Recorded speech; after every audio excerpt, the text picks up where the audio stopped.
Selamat datang kembali tuan-tuan dan nyonya-nyonya. Kita lanjutkan kembali kisah kehidupan Tuan Wiradarmadi yang jenius. Mohon dibantu subscribe yang belum subscribe ya. Untuk yang sudah dukung channel ini terima kasih. Mari kita lanjutkan ceritanya. Bab 527. Di kota pusat pemerintahan Lokana. Semalam, sekelompok pasukan berkuda bergegas pergi menuju balai prefektur. Orang yang memimpin di depan adalah satria yang mengenakan baju sirah besi. Setelah sampai di depan balai prefektur, satria pun turun dari kuda dan berjalan masuk. Kemudian, dia memberi hormat pada seorang pejabat yang mengenakan jubah merah sambil melapor dengan buru-buru. "Pak, aku dapat berita bahwa Wira sudah datang ke kota pusat pemerintahan Lokana untuk berdagang." Sebelum tahun baru, satria bukan hanya ditegur karena tidak kompeten, tetapi pangkatnya juga diturunkan menjadi panglima pendamping. Dia sudah berusaha agar bisa naik jabatan dari jenderal pendamping ke letnan jenderal selama 5 tahun dan menghabiskan uang 5 juta gabak.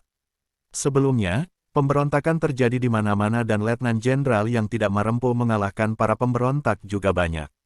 Jika bukan karena Wira yang membawa prajurit untuk mengalahkan Wolfi, satria tidak mungkin terlihat tidak kompeten sehingga pangkatnya diturunkan. Dalam beberapa hari terakhir, satria berusaha menahan kekesalannya dan mencari kesempatan untuk balas dendam.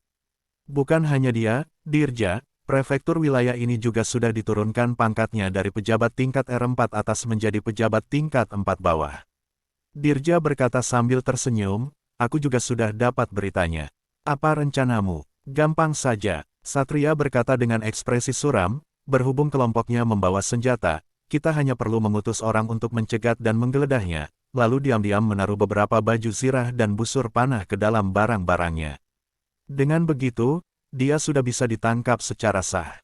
Setelah dikurung di penjara, ada banyak cara yang bisa kita lakukan untuk menghabisinya."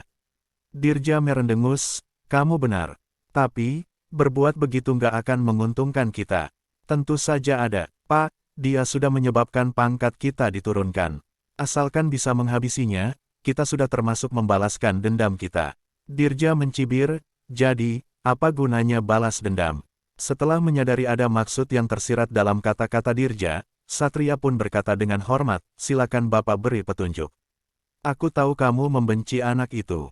Aku juga sangat membencinya. Tapi, nggak ada gunanya kita balas dendam dengan cara membunuhnya.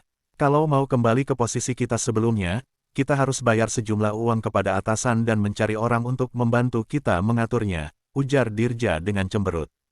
Satria sepertinya sudah tersadar dan bertanya, "Jadi, maksud Bapak?" Dirja menjawab sambil tersenyum, "Dengar-dengar, anak itu sudah meraup puluhan miliar saat perang besar di Jagabu. Dia sudah menimbulkan masalah yang begitu besar untuk kita. Sudah saatnya, kita meminta ganti rugi." Mata Satria langsung berbinar, lalu dia berkata, "Aku akan segera mengaturnya." "Caramu terlalu ekstrim. Kalau nggak diperlukan, jangan digunakan.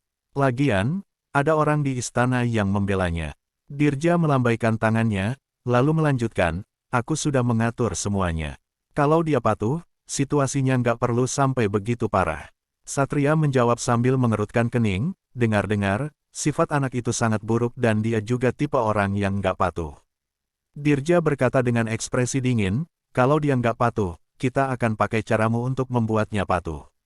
Seorang pria parubaya turun dari kereta kuda. Dia memakai pakaian bagus, topi pejabat, dan ada giok putih yang tergantung di ikat pinggangnya. Dari parasnya, dia terlihat seperti orang yang sangat bijaksana dan cerdas. Pemilik penginapan membungkuk dan berkata dengan penuh sanjungan, "Pantas saja pagi ini ada banyak burung yang berkicau, ternyata Pak Lasmana mau datang.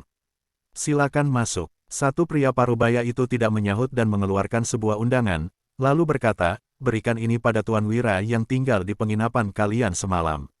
Dua pemilik penginapan menerima undangan itu, lalu berlari ke depan kamar Wira. "Lasmana Pangestu," bersambung,